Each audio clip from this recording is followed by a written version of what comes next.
मैं 7 साल बाद सऊदी अरब से वापस आ रहा था। जहाज के छोटे से खिड़की नुमा शीशे से नीचे देखता तो शहर की रोशनी में बचपन के खूबसूरत दिन झिलमिलाते नजर आते। मगर माँ इस दुनिया में नहीं रही थी। बाप भी बरसों पहले छोड़ गया था। पीछे बस मेरी बीवी अल्पना रह गई थी। और ज्योति मेरी गूंगी बहन जब घर पहुंचा तो बीवी ने दरवाज़ा खोला। चेहरे पर बनावटी मुस्कुराहट थी, जैसे खुशी का ढोंग रचा रही हो। मैंने उसकी आंखों में कुछ अजीब सा देखा, मगर अगले ही लम्हे अंदर से आती आवाज़ों ने मुझे सोच से बाहर निकाल दिया। रिश्तेदार जमा थे, खुशी का माहौल था, हर कोई मुझसे आकर मिल रहा था। मगर एक चेहरा ऐसा था जो गायब था। ज्योति। ज्योति कहाँ है? मैंने बेइख्तियार पूछा। अल्पना ने मुस्कुराते हुए कहा, ज्योति तो अपने घर है। तुम्हें बधाई हो, मैंने तुम्हारी गूंगी बहन की शादी एक बड़े खानदान में करवा दी है।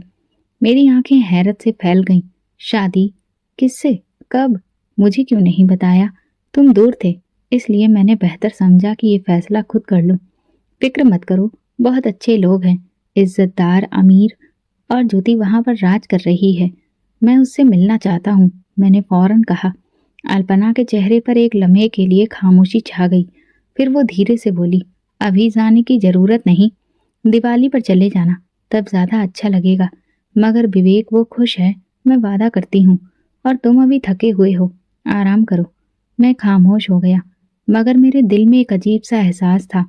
क्या मैं वाकई इतना दूर हो चुका था कि मेरी अपनी बहन की जिंदगी का सबसे बड़ा फैसला भी मुझसे छुपा लिया गया था? ये सब कुछ इतना सीधा नहीं जितना दिखाया जा रहा है। कुछ है जो छुपाया जा रहा है। अगली सुबह मैं देर से जागा। रात भर अजीब ख्यालात जहन में घूमते रहे थे। ज्योति की शादी की खबर मेरे लिए झटका थी, और सबसे ज्यादा तकलीफ दे बात ये थी कि ये सब मुझसे छुपाकर किया गया था। नाश्ता करते हुए मैंने एक बार फिर बीवी से बात छेड़ी। तुमने मुझे ज्योति की शादी के बारे में पहले क्यों नहीं बताया? कम से कम एक बार तो मशवरा ले सकती थी मुझसे। बीवी ने चाय में चम्मच हिलाते हुए बेफिक्री से जवाब दिया, विवेक, तुम हजारों मील दूर रहते थे। मैंने जो भी किया ज्योति की भलाई के लिए किया। और वैसे भी क्या फर्क पड़ता है? वो एक अच्छे घर में है, खुश है, यही काफी नहीं? खुश? तुम्हें कैसे मालूम कि वो खुश है? मैंने तल्खी से पूछा। मेरी बीवी ने मेरी तरफ अजीब नजरों से देखा और मुस्कुराकर कहा, तुम्हें मेरी बात पर यकीन नहीं तो खुद जाकर देख लो, मगर दिवाली पर जाना बेहतर होगा, जब सब लोग वहां मौजूद होंगे। अभी मत जाओ, नया नया वहां जाओगे तो अच्छा नहीं लगेगा। मैं खामोश हो गया, मगर दिल में एक अजीब सा शक पलने लगा। आखिर ऐसा क्या था कि वो बार बार मुझे दिवाली पर ही जाने का कह रही थी? अगर ज्योति वाकई खुश थी तो अभी मिलने में क्या हर्ज था? दिन यूं ही गुजर गया, मगर मेरे जहन में वही सवाल गर्दिश करता रहा। शाम को एक पुराना दोस्त मिला जो काफी अरसे से शहर में रह रहा था। बातचीत के दौरान मैंने ज्योति की शादी का जिक्र किया तो उसके चेहरे पर अजीब हाव भाव थे। क्या? तुम्हारी बहन की शादी? बड़ी अजीब बात है विवेक। अजीब क्या मतलब? मैंने चौंक कर पूछा। वो झिझकने लगा, फिर बोला, नहीं, बस वैसे ही मैंने कुछ सुना था, मगर शायद वो महज अफवाह हो। क्या सुना था? साफ बात करो, मैंने जोर देकर कहा। वो थोड़ा हिचकिचाया। ज्योति के ससुराल वालों के बारे में तरह तरह की बातें मशहूर हैं। कुछ कहते हैं कि उनके घर में अजीबोगरीब रिवाज हैं, मगर मैंने खुद कुछ नहीं देखा, बस सुनी सुनाई बातें हैं। मेरे दिल की धड़कन तेज हो गई। कैसे रिवाज? दोस्त ने कंधे उचकाकर कहा, पता नहीं, मगर कुछ लोग कहते हैं कि उनके यहाँ शादी की हकीकत कुछ और होती है, जो बाहर वालों को कभी मालूम नहीं होती। ये सुनकर मेरे पूरे जिस्म में सनसनी दौड़ गई। मेरी बहन कैसे लोगों में ब्याही जा चुकी थी, मुझे कुछ पता भी नहीं था। मैंने फैसला कर लिया, मैं दिवाली का इंतजार नहीं करूंगा। मैं कल ही ज्योति से मिलने जाऊंगा और अपनी आंखों से देखूंगा कि हकीकत क्या है। रात देर तक नींद नहीं आई। मुझे वो दिन याद आ रहे थे जब वो छोटी थी और अम्मा के साथ आटे में हाथ डालकर रोटियां बनाने की कोशिश करती थी। अम्मा कहती थी, ज्योति के हाथ की रोटी में दुआ होगी, क्योंकि ये कभी किसी का बुरा नहीं सोचती। और मैंने अम्मा से वादा किया था कि ज्योति की हमेशा हिफाजत करूंगा। मैं सुबह जल्दी उठा और बीवी से कह दिया कि मैं ज्योति के घर जा रहा हूँ। वो हैरान हुई मगर जल्दी से संभल गई। अभी मत जाओ, मैंने कहा था ना, दिवाली पर जाना बेहतर होगा। मुझे दिवाली का इंतजार नहीं करना, मैं आज ही मिलना चाहता हूँ। अल्पना कुछ देर खामोश रही, फिर धीमे लहजे में बोली, अच्छा जैसे तुम्हारी मर्जी, मगर वहां जाकर कोई ऐसी बात मत करना जिससे गलत फहमी हो। ये लोग बहुत इज्जतदार हैं और मैं नहीं चाहती कि तुम कोई मसला खड़ा करो। मुझे उसकी बात में एक अजीब सी सख्ती महसूस हुई। मैंने कोई जवाब नहीं दिया और तैयार होने लगा। रास्ते में गाड़ी चलाते हुए दिल में बेचैनी बढ़ती ही जा रही थी। आखिर ज्योति किस हाल में होगी? वो वाकई खुश होगी या अल्पना ने सिर्फ मुझे तसल्ली दी थी? मैंने एक बार फिर वो शब्द दोहराए जो दोस्त ने कल रात कहे थे, ये वो लोग हैं जिनके बारे में अजीब बातें कही जाती हैं। मेरे दिल में खौफ की एक लहर दौड़ गई। मैंने गाड़ी की रफ्तार बढ़ा दी, मगर जैसे ही मैं शहर के दूसरे किनारे पर पहुंचा और ज्योति के ससुराल का पता मालूम करने लगा, मेरी गाड़ी का फोन बजने लगा। स्क्रीन पर मेरी बीवी का नंबर जगमगा रहा था। हाँ, मैंने चिढ़ते हुए फोन उठाया। विवेक कहाँ हो? उसकी आवाज में घबराहट थी। ज्योति से मिलने जा रहा हूँ, और तुम तो जानती ही हो कि मैं झूठ नहीं बोलता। चंद लम्बे खामोशी रही, फिर वो बोली, मत जाओ, कम से कम अभी मत जाओ। क्यों? मैंने गाड़ी साइड पर रोकी। बस मत जाओ, मैंने कहा था ना दिवाली पर जाना बेहतर होगा। क्या तुम मुझसे कुछ छुपा रही हो? उसकी सांसें तेज हो गईं। फिर बोली, नहीं, मैं बस ये कह रही हूँ कि अभी जाने का कोई फायदा नहीं। वहाँ सब बिजी होंगे, तुम्हें वक्त नहीं देंगे। और ज्योति को भी वो जरा रुकी, उसे भी शायद तुम्हारी मौजूदगी अजीब लगे। अजीब? मैं उसका भाई हूँ, वो मेरी मौजूदगी से अजीब क्यों महसूस करेगी? वो खामोश हो गई। मैंने मौका गनीमत जाना और सख्त लहजे में कहा, देखो मैं वहां जा रहा हूँ, चाहे कुछ भी हो, अगर तुम वाकई कुछ नहीं छुपा रही तो मुझे रोकने की कोशिश मत करो। अल्पना ने एक लंबी सांस ली और आहिस्ता से कहा, ठीक है, मगर भगवान के लिए कोई मुसीबत खड़ी मत करना। ये कहकर उसने फोन रख दिया। मैंने गाड़ी आगे बढ़ाई, मगर अब मेरा शक और बढ़ गया था। कुछ ना कुछ ऐसा था जो मुझसे छुपाया जा रहा था। लेकिन जैसे ही मैं आगे बढ़ा, अचानक मेरे मोबाइल पर एक अनजान नंबर से मैसेज आया, विवेक मत जाओ, जो देखोगे उसे भूल नहीं सकोगे। मेरे हाथ में पसीना आ गया। मैंने जल्दी से नंबर चेक किया, मगर ये किसी अनजान शख्स का था। अब सवाल ये था कि मैं रुक जाऊं या अपनी बहन के ससुराल जाकर हकीकत से पर्दा उठाऊं। मगर एक बात साफ थी, ये खेल जितना सीधा नजर आ रहा था उतना था नहीं। मैसेज पढ़कर मेरे हाथ कांपने लगे। मेरे दिमाग में कई सवालात कौंध रहे थे, मगर एक चीज साफ थी, मुझे अब रुकना नहीं था। मैंने फोन जेब में रखा और गाड़ी आगे बढ़ा दी। ज्योति का ससुराल शहर से जरा हटकर था। जैसे जैसे मैं करीब पहुंचा, रास्ते सुनसान होने लगे। ये वो पॉश इलाका था जहां सिर्फ अमीर लोग रहते थे, और ज्योति की शादी ऐसे ही किसी घराने में ब्याही गई थी।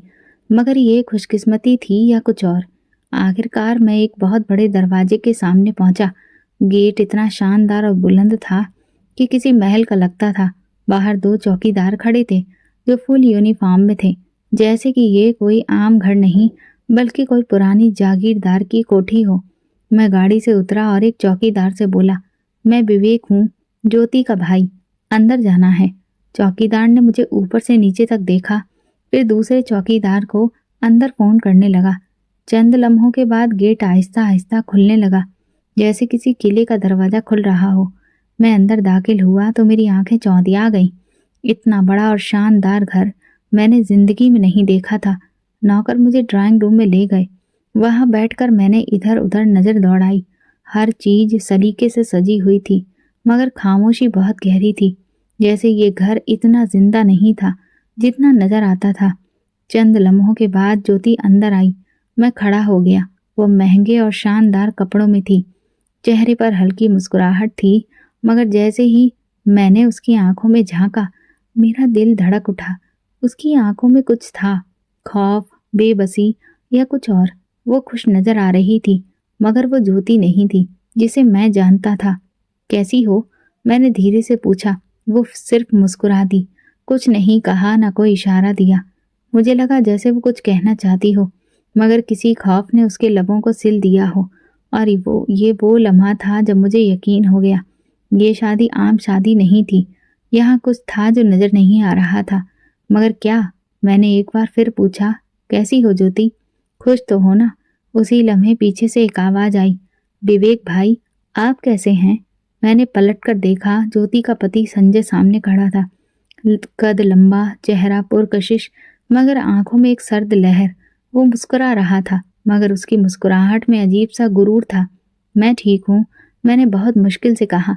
आपने आकर बहुत अच्छा किया, ज्योति आपको याद कर रही थी। वो मेरे करीब आकर बोला। मैंने ज्योति की तरफ देखा, वो खामोश खड़ी थी, मुस्कुराती हुई, मगर उस मुस्कुराहट के पीछे क्या था मैं समझ नहीं पाया। मैं ज्योति से अकेले में बात करना चाहता हूँ, मैंने दो टूक अंदाज में कहा। संजय की आंखों में एक लम्हे के लिए अजीब सा भाव उभरा, फिर वो हंसा। क्यों नहीं, ज्योति अपने भाई को कमरों का दौरा करा दो। ज्योति ने सिर हिलाया और मुझे इशारे से चलने के लिए कहा। मैं उसके पीछे चल पड़ा। हम एक आलीशान गैलरी से गुजर रहे थे। हर दीवार पर बड़ी बड़ी तस्वीरें और कीमती आर्ट्स के नमूने लगे थे। जैसे हम एक कोने के करीब पहुंचे, मैंने आहिस्ता आवाजें सुनी। दो नौकरानियां धीरे धीरे से बातें कर रही थी। जैसे ही मैं करीब पहुंचा, वो खामोश हो गई। मैंने गौर से सुना, मगर एक लफ्ज मेरे कान में पड़ा, महारी। महारी?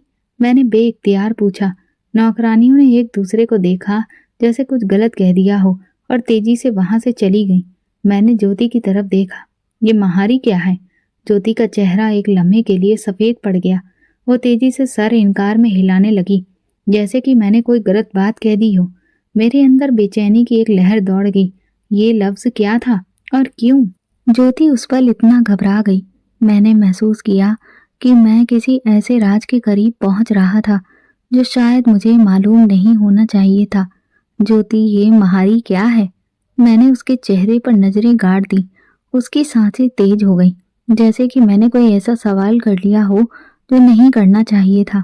उसकी आंखें एक पल के लिए दरवाजे की तरफ उठी, जैसे देख रही हूं कि कोई हमें सुन तो नहीं रहा। फिर उसने जल्दी से सर इनकार में हिला दिया, जैसे कह रही हो, ये मत पूछो। मेरे अंदर जिज्ञासा और बढ़ गई। ज्योति, मैं तुम्हारा भाई हूँ, तुम मुझसे कुछ छुपा रही हो, क्यों? ये लफ्ज मैंने उन नौकरानियों के मुंह से सुना। वो उस पर क्यों चौंक गई? ज्योति ने एक बार फिर नजरें झुका ली। उसके होंठ कपकपा रहे थे, मगर वो कुछ कह नहीं सकती थी। विवेक भाई, सब ठीक है? मैंने चौंक कर पीछे देखा तो संजय दरवाजे पर खड़ा था। चेहरे पर हल्की सी मुस्कुराहट, मगर आंखों में कुछ ऐसा था जो मुझे बेचैन कर रहा था। हाँ, मैं बस ज्योति से बात कर रहा था, मैंने संभलते हुए जवाब दिया। बिल्कुल करें, मगर ज्योति ने आपको पूरा घर दिखाया ना? इतना बड़ा महल नुमा घर है, आपको अच्छा लगेगा। मैंने ज्योति की तरफ देखा, जो एकदम शॉक्ड खड़ी थी, जैसे किसी रोबोट की तरह हो। हाँ, क्यों नहीं, मैंने कहा, मगर दिल में कुछ अजीब सा महसूस हुआ। ज्योति मुझे आगे ले जाने लगी। हम एक लंबी गैलरी से गुजरे, जहाँ दीवारों पर कीमती तस्वीरें लगी थीं, कुछ पुराने जमाने के लोग, कुछ दुल्हनों की तस्वीरें। मैं एक तस्वीर के सामने रुका। ये एक पुरानी तस्वीर थी, जिसमें एक नौजवान लड़की शादी के कपड़ों में खड़ी थी, मगर उसके चेहरे पर एक अजीब सा खालीपन था, जैसे कि वो खुश नहीं थी, बल्कि उसे जबरदस्ती हंसा दिया गया हो। ये कौन है? मैंने ज्योति से पूछा। उसने तस्वीर की तरफ देखा, फिर तेजी से नजरें झुका ली। उसके चेहरे पर एक बार फिर वही खौफ उतर आया। ज्योति, ये कौन है? मैंने दोबारा पूछा। ये हमारी खानदानी परंपरा है। मैंने पीछे मुड़कर देखा। संजय एक बार फिर हमारे पीछे खड़ा था। ये तस्वीर हमारी एक पुरानी बहू की है। हमारे खानदान में शादियां एक खास रिवाज के तहत होती हैं, और जो उस परंपरा को अपनाता है वो हमेशा हमारे साथ जुड़ा रहता है। मुझे उसके अल्फाज में अजीब सा भाव महसूस हुआ। कैसी परंपरा? मैंने पूछा। संजय ने मुस्कुराकर मेरी तरफ देखा, मगर उस मुस्कुराहट में एक अजीब सा घमंड का एहसास था। ये सब आपको वक्त पर मालूम हो जाएगा विवेक भाई। मेरा दिल जोर जोर से धड़कने लगा। मैं जानता था, मैं किसी ऐसे खेल में शामिल हो चुका था जिसके नियम मुझे मालूम नहीं थे, और जिसका अंजाम शायद मैं बर्दाश्त ना कर पाऊं। वो मुस्कुरा रहा था, मगर उसकी मुस्कुराहट में कुछ ऐसा था जिसने मेरे अंदर बेचैनी भर दी थी। ये सब वक्त पर मालूम हो जाएगा। मैंने उसके अल्फाज दोहरा कर गौर से उसे देखा। मतलब क्या है तुम्हारा? वो मेरी तरफ बढ़ा और नरमी से मेरे कंधे पर हाथ रखा, जैसे कि मुझे तसल्ली दे रहा हो। भाई आप परेशान मत हो, ज्योति यहाँ खुश है। और जहां तक खानदानी परंपरा की बात है, वो हर घर की अपनी अपनी होती है। आप फिक्र ना करें, सब अच्छा है। मुझे उसके लहजे में अजीब सा तीखापन का महसूस हुआ, जैसे वो एक नरमी भरी धमकी दे रहा हो। मैंने उसके हाथ को झटक दिया। मैं अपनी बहन से अकेले में बात करना चाहता हूँ, मैंने दो टूक लहजे में कहा। संजय एक लम्हे के लिए खामोश हुआ, फिर हल्का सा कहकहा लगाकर बोला, बिल्कुल, क्यों नहीं, मगर ज्योति शायद ज्यादा बात ना कर सके, आप तो जानते ही हैं। मैंने ज्योति की तरफ देखा, जो खामोशी से खड़ी थी। उसकी आंखें जमीन में गड़ी थी, जैसे वो मुझसे आंखें मिलाने से कतरा रही हो। चलो ज्योति, मैंने कहा। संजय ने सर हिलाया और रास्ता दे दिया। मैं ज्योति के साथ चलता हुआ एक बड़े लॉन में पहुंचा, जहां हवा में अजीब सी खामोशी थी। हम एक बेंच पर बैठे, ज्योति की नजरें अब भी जमीन पर थीं। मैंने आहिस्ता से उसके हाथ पर हाथ रखा। तुम खुश हो? सच बताओ, मुझसे कुछ मत छुपाओ। उसने आहिस्ता से नजरें उठाईं। उसकी आंखों में नमी थी। उसने सर हिलाया, जैसे कह रही हो कि हाँ, मैं खुश हूँ। मगर मुझे उसकी आंखें कुछ और ही कह रही थी। देखो, मैं जानता हूँ कि कुछ गलत है, मुझे सब सच बताओ, मैं तुम्हारे साथ हूँ। वो कांप गई, जैसे मैंने कोई बहुत खतरनाक बात कह दी हो। उसने जल्दी से इधर उधर देखा, जैसे देख रही हो कि कोई हमें सुन तो नहीं रहा। फिर अचानक उसने मेरे हाथ को जोर से दबाया और अपने दूसरे हाथ से मेरे हाथ पर कुछ लिखने की कोशिश की। महारी, मैंने धीरे से कहा। ज्योति ने तेजी से सर हिलाया। उसकी आंखों में खौफ गहरा हो गया। महारी का मतलब क्या है ज्योति? उसी लम्हे हमें दरवाजे के करीब किसी के कदमों की आहट सुनाई दी। ज्योति का रंग सफेद पड़ गया। उसने जल्दी से मेरा हाथ छोड़ दिया और सीधी बैठ गई, जैसे कुछ हुआ ही ना हो। मैंने पीछे मुड़कर देखा, संजय खड़ा था, आंखों में वही चालाक मुस्कुराहट लिए। विवेक भाई, आपको चाय पसंद है या कॉफी? संजय की आवाज में वही नरमी थी, वही मुस्कुराहट, मगर अब मैं जान चुका था कि उसकी हर बात के पीछे कोई ना कोई राज छुपा था। कॉफी ले आओ, मैंने नजरें संजय पर जमा कर कहा। वो हल्का सा मुस्कुराकर पलटा और अंदर चला गया, जैसे कि वो नजरों से ओझल हुआ हो। मैंने फौरन ज्योति की तरफ रुख किया। मुझे सच बताओ, ये महारी क्या है? तुम मुझसे कुछ मत छुपाओ। उसका रंग उड़ा हुआ था। उसने मेरी तरफ देखा, उसकी आंखों में खौफ तैरने लगा। उसने जल्दी से अपने हाथों से ना पूछने का इशारा किया। ना पूछूं? ज्योति, मैं तुम्हारा भाई हूँ, अगर कुछ गलत हो रहा है तो मुझे बताओ। मैंने आहिस्ता से उसके हाथ को थामा। ज्योति ने एक लम्हे को मेरे हाथ को जोर से दबाया, जैसे मेरी बेचैनी को महसूस कर रही हो। फिर उसने आहिस्ता से सिर हिलाया, जैसे कह रही हो कि मैं कुछ नहीं बता सकती। ज्योति प्लीज। वो जल्दी से उठी और अंदर जाने लगी। मैंने उसे रोकने की कोशिश की, मगर वो खौफ के मारे पीछे हट गई। ज्योति, मैंने पुकारा, मगर वो तेजी से अंदर चली गई। मैं चंद लम्हे वहीं बैठा रहा, दिल में हजारों सवालात लिए। उसने मेरे हाथ पर महारी लिखा था। वो उसे बतलाने से घबरा रही थी। संजय के आते ही वो पीछे हट गई थी। ये सब क्या था? क्या वो किसी मुसीबत में थी? अगर हाँ, तो वो बोल क्यों नहीं रही थी? मेरे जहन में तरह तरह के ख्यालात आ रहे थे। मैं उसको जानता था, वो इतनी जल्दी हार मानने वाली नहीं थी, मगर वो आज किसी खौफ में जकड़ी हुई थी। ये सब सोच ही रहा था कि संजय एक नौकर के साथ वापस आया। उसके हाथ में चाय के 2 कप थे। विवेक भाई, लगता है आपको यहाँ का माहौल कुछ अजीब लग रहा है, संजय ने कप मेरे सामने रखते हुए कहा। मैंने गौर से उसकी आंखों में झांका। हाँ, कुछ अजीब तो जरूर है, मैंने 2 टूक लहजे में कहा। संजय फिर मुस्कुराया। शायद आप ज्यादा सोच रही हैं। खैर, आप रात का खाना हमारे साथ खाएंगे ना? मैंने लम्हा भर के लिए सोचा, शायद मुझे रुककर देखना चाहिए। हाँ, मैं रुकूंगा, मैंने फैसला करने के अंदाज में कहा। मुझे ज्योति के खौफ की जड़ तक पहुंचना था, और ये तभी मुमकिन था जब मैं ये खेल बहुत करीब से खुद देखता। रात का खाना बहुत शानदार था, मगर मैं जानता था कि उस चमक धमक के पीछे कुछ छुपा हुआ है। डिनर टेबल पर हर चीज मौजूद थी, कीमती बर्तन, खुशबूदार खाना और खुला हंसी मजाक, मगर ज्योति का चेहरा बिना भाव का था, जैसे कि वो यहाँ पर मौजूद ही ना हो। विवेक, आपने कभी सोचा है कि खानदान की इज्जत और परंपराओं का कितना गहरा रिश्ता होता है? संजय के पिता अचानक से मुखातिब हुए। बिल्कुल, मगर इज्जत वही होती है जो ईमानदारी पर कायम हो। मैंने दो टूक अंदाज में जवाब दिया। संजय ने हल्का सा कहकहा लगाया। बहुत खूब, आपको यहाँ रहकर हमारी परंपरा को समझने का मौका मिलेगा। परंपरा, वही परंपरा जिसकी गूंज मैं सुन चुका था, वही जिनका रिश्ता महारी से था। मेरे अंदर बेचैनी बढ़ने लगी। कुछ था जो ठीक नहीं था।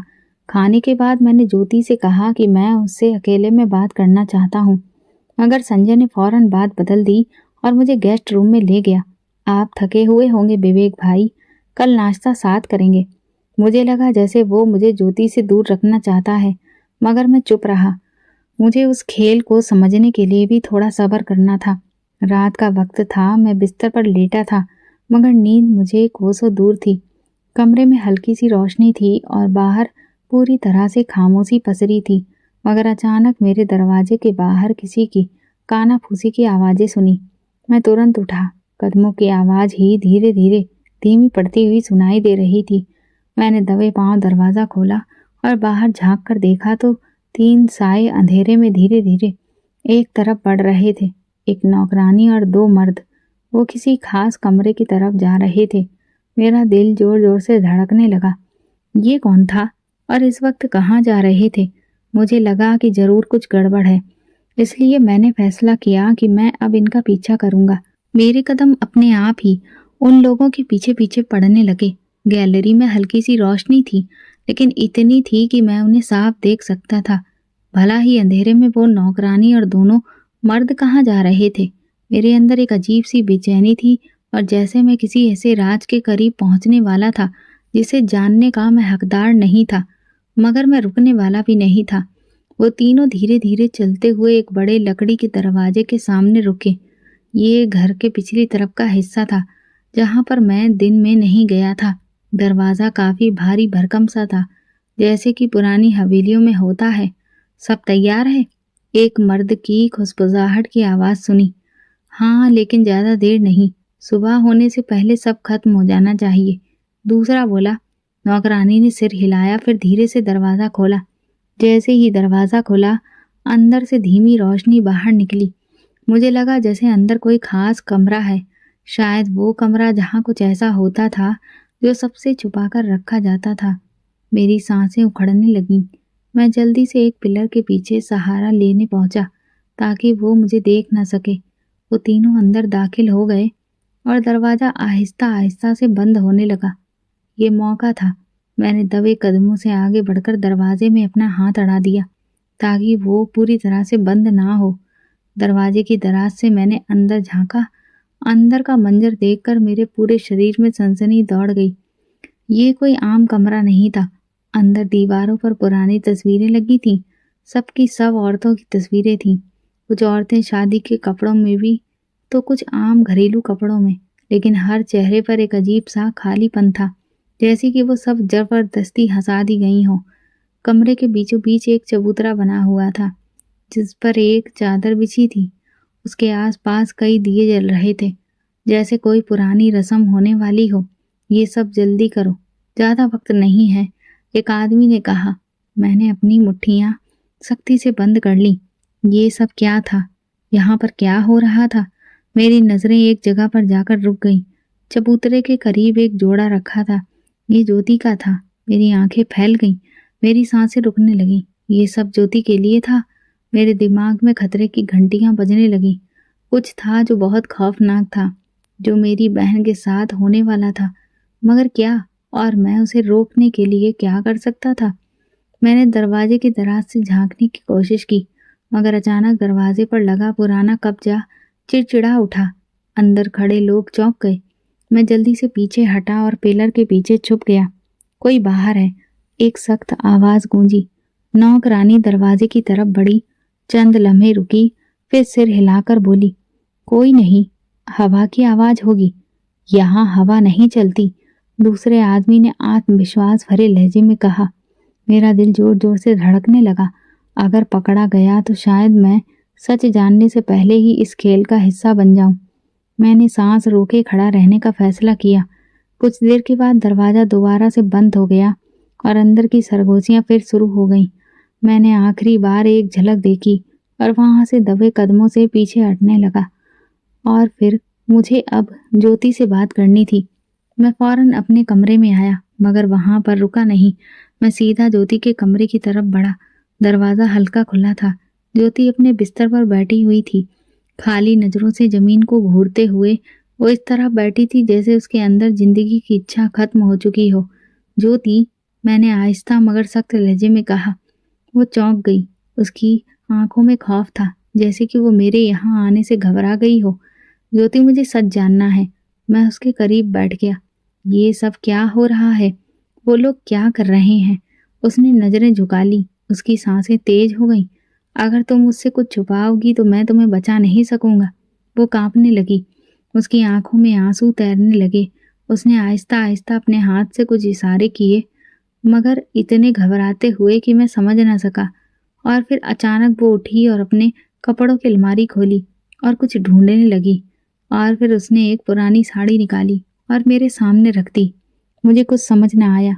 मैंने सवाल की नज़रों से ज्योति की तरफ देखा। ये क्या है? ज्योति ने उंगली से साड़ी के एक खास हिस्से की तरफ इशारा किया। मैंने गौर से देखा और फिर मेरी जान निकल गई।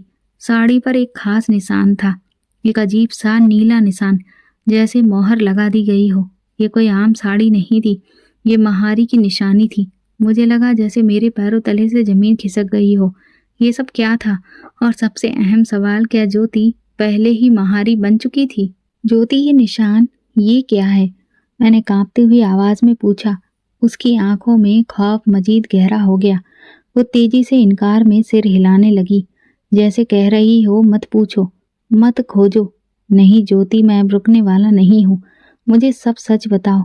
मैंने उसके कंधे थाम कर कहा, लेकिन वो कांपने लगी। उसने हाथ जोड़े जैसे प्रार्थना कर रही हो कि मैं खामोश रहूं। ये सब देखकर मेरे रोंगटे खड़े हो गए। क्या वो पहले ही किसी मुसीबत का शिकार हो चुकी थी? क्या मैं बहुत देर कर चुका था? दरवाजे के बाहर अचानक आहट सुनाई दी। मैं फौरन सीधा हो गया और ज्योति ने वो साड़ी तेजी से बिस्तर के नीचे धकेल दी। विवेक भाई जाग रहे हैं आप? संजय की आवाज थी। मेरा दिल मुट्ठी में आ गया, मगर मैंने खुद को नॉर्मल जाहिर करने की कोशिश की। हाँ, बस नींद नहीं आ रही थी। दरवाजा खुला और संजय अंदर आ गया। वो एक हाथ से दरवाजे का पल्ला थामे खड़ा था, जैसे देख रहा हो कि हम क्या कर रहे थे। सब ठीक। उसकी मुस्कुराहट हमेशा की तरह बनावटी थी। हाँ, मैं बस ज्योति से बात कर रहा था, पुरानी यादें ताजा कर रहा था। मैं जबरदस्ती मुस्कुराते हुए कहा, बहुत खूब, मगर अब काफी देर हो चुकी है विवेक भाई। आप थके हुए होंगे, आराम कर लें। कल सुबह नाश्ते पर बात होगी।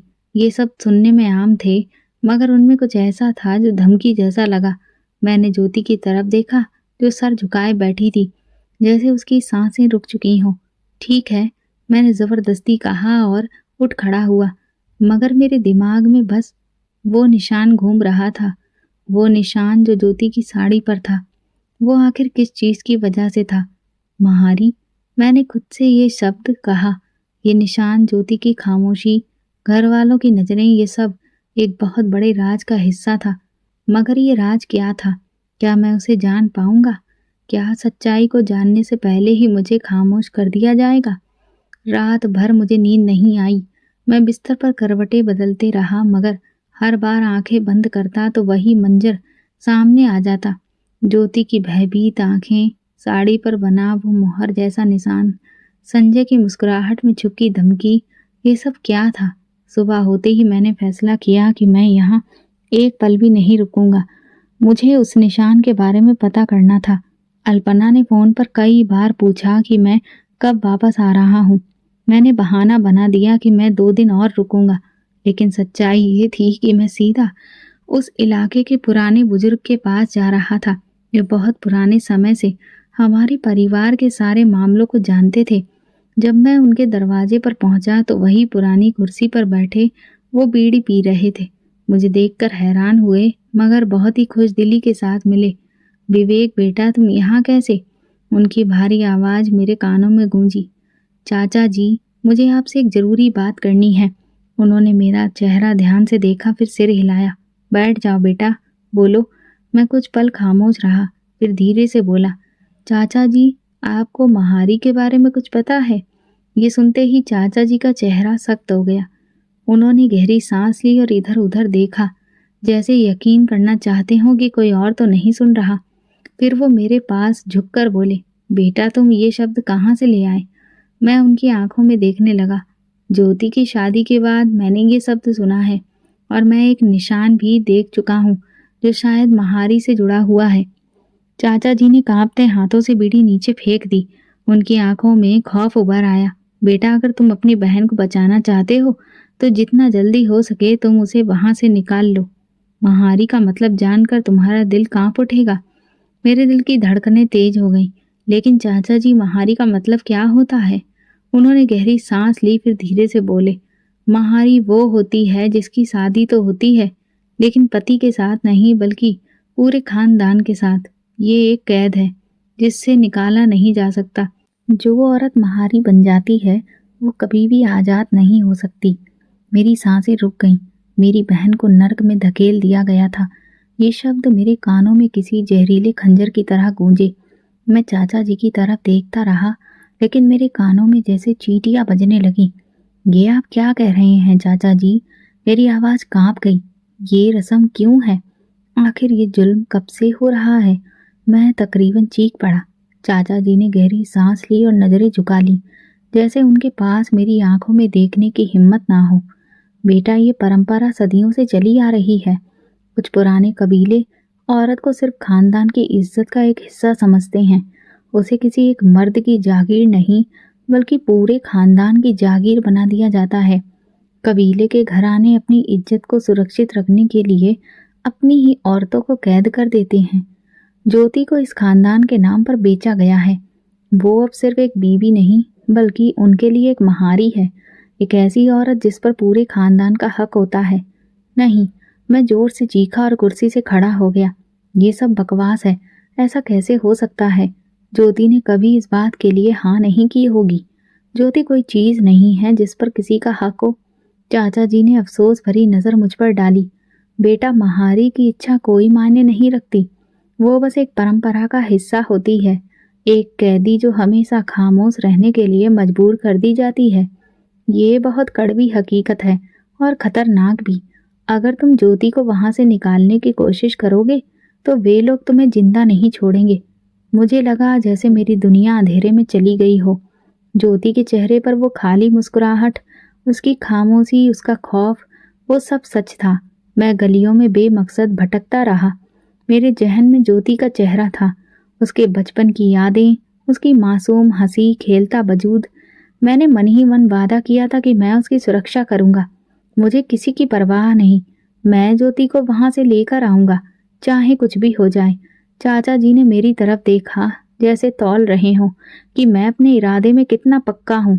फिर उन्होंने धीरे से सिर हिलाया और बोले, जल्दी करो विवेक, वक्त कम है। मैं तेज कदमों से गाड़ी की तरफ बढ़ा। मेरा दिमाग सिर्फ एक ही बात सोच रहा था, ज्योति को वहां से निकालना है। लेकिन ये आसान नहीं था। वे लोग ताकतवर थे, रसूख रखते थे। अगर मैं ज्योति को लेकर भागने की कोशिश करता तो वे मुझे मार देते।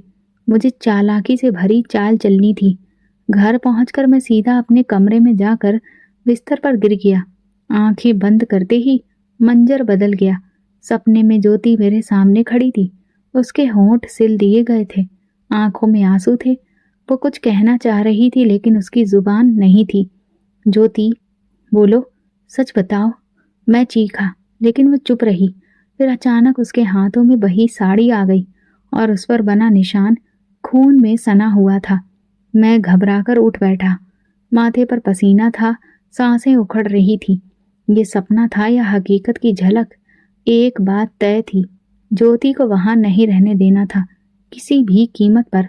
मेरा पूरा वजूद पसीने में भीग चुका था। मैं जल्दी से चेहरा धोया और फैसला कर लिया, अब मैं और वक्त नहीं गवाऊंगा। अगर मैंने ज्योति को वहां से नहीं निकाला तो शायद बहुत देर हो जाएगी। मैंने गाड़ी निकाली और सीधा अपने खानदान के कुछ पुराने रिश्तेदारों के पास पहुंचा। वे लोग जो मेरे माँ बाप के वक्त से हमारी हर पुरानी जड़ को जानते थे। जिन्हें शायद इन परंपराओं के बारे में कुछ मालूम हो।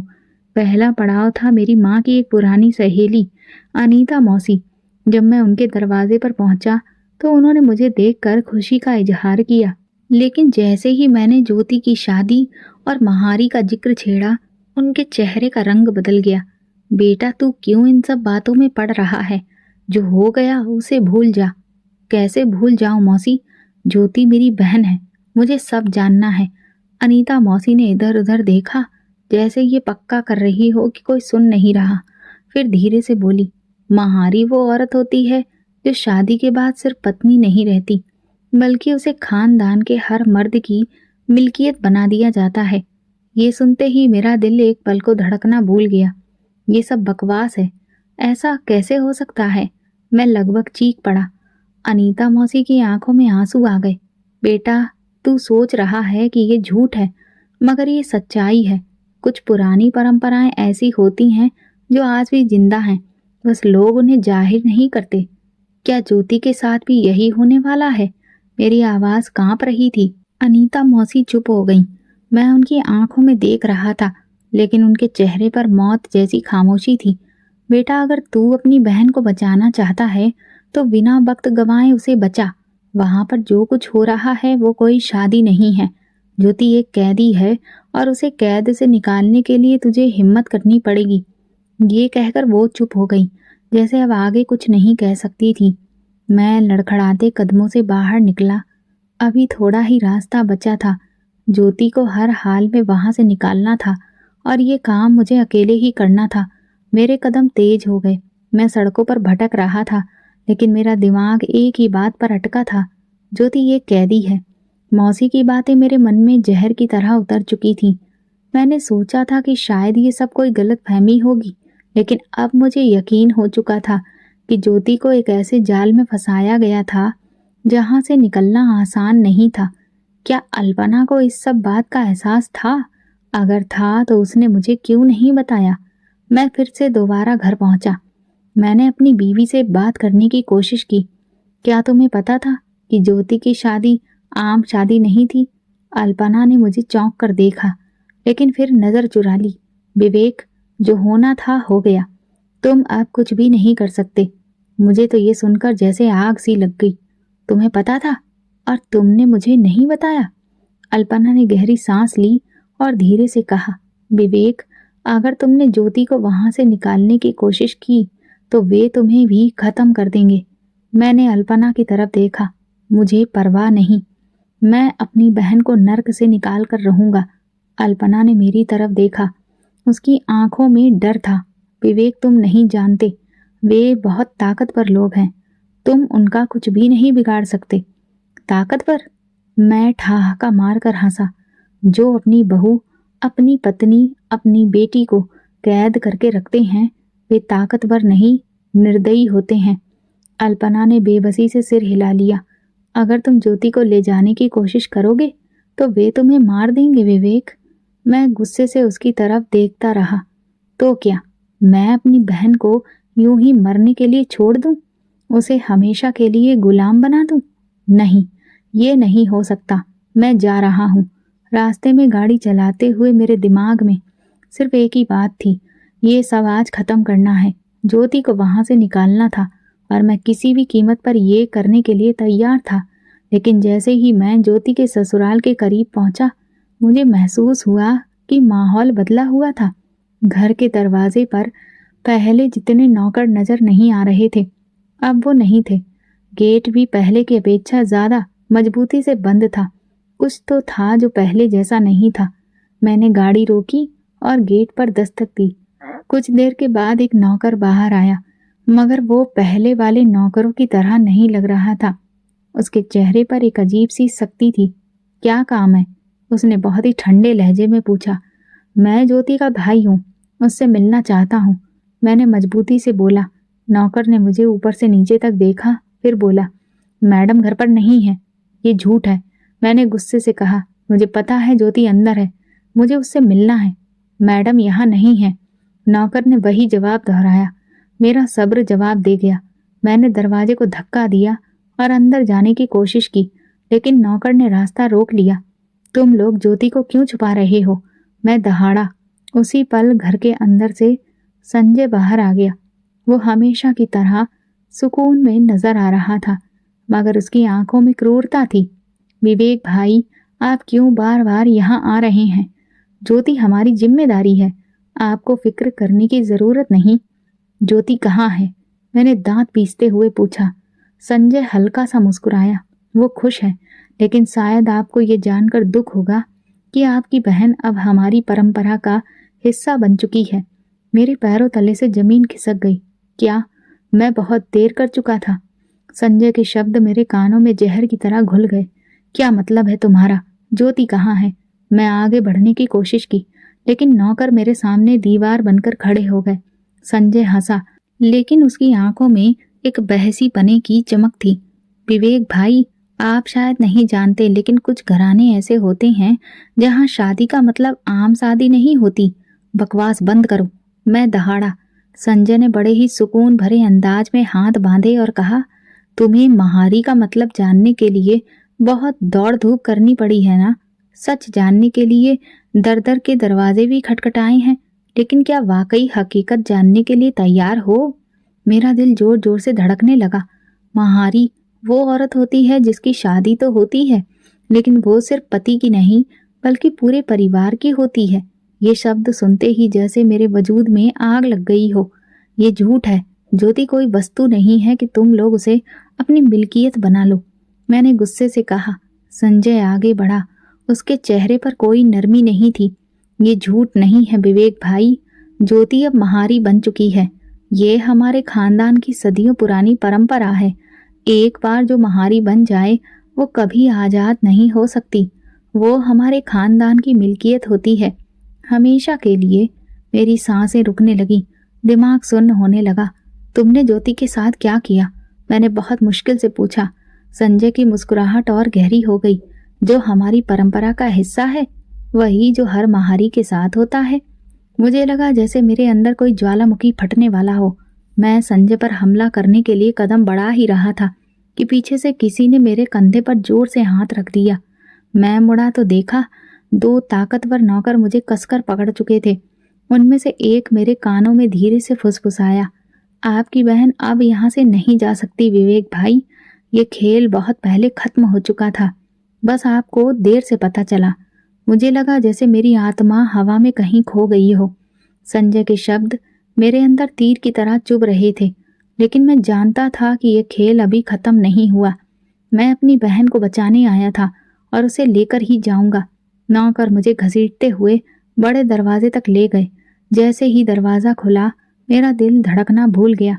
ज्योति वो सफेद कपड़ों में एक कोने में चुपचाप बैठी थी, आंखें बेजान, चेहरा वीरान, जैसे वो सिर्फ सांस लेने के लिए ही जिंदा थी।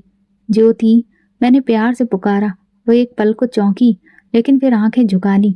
मैंने उसकी आंखों में वही पुरानी चमक ढूंढने की कोशिश की, मगर वहां कुछ भी नहीं था, बस खामोशी, खौफ और कैद। अब वो तुम्हारी बहन नहीं रही विवेक भाई, वो हमारी परंपरा का हिस्सा है। संजय ने एक शैतानी मुस्कान के साथ कहा। मेरा खून खौलने लगा। तुम जैसे दरिंदे इज्जत और परंपरा के नाम पर औरतों को गुलाम बनाते हो, लेकिन आज ये परंपरा टूटेगी। संजय का चेहरा सख्त हो गया। ये परंपरा कभी नहीं टूटेगी विवेक, तुम कुछ नहीं कर सकते, देखते हैं, मैंने घुर्राते हुए कहा और पूरी ताकत से एक नौकर को धक्का दे दिया। वो जमीन पर गिरा और मैंने झट से ज्योति का हाथ पकड़ लिया। चलो ज्योति। वो घबरा गई, जैसे उसे यकीन ही ना हो कि मैं वाकई उसे यहाँ से ले जाने आया था। विवेक, तुम यहाँ से जिंदा नहीं जा पाओगे। संजय दहाड़ा और नौकरों को इशारा किया।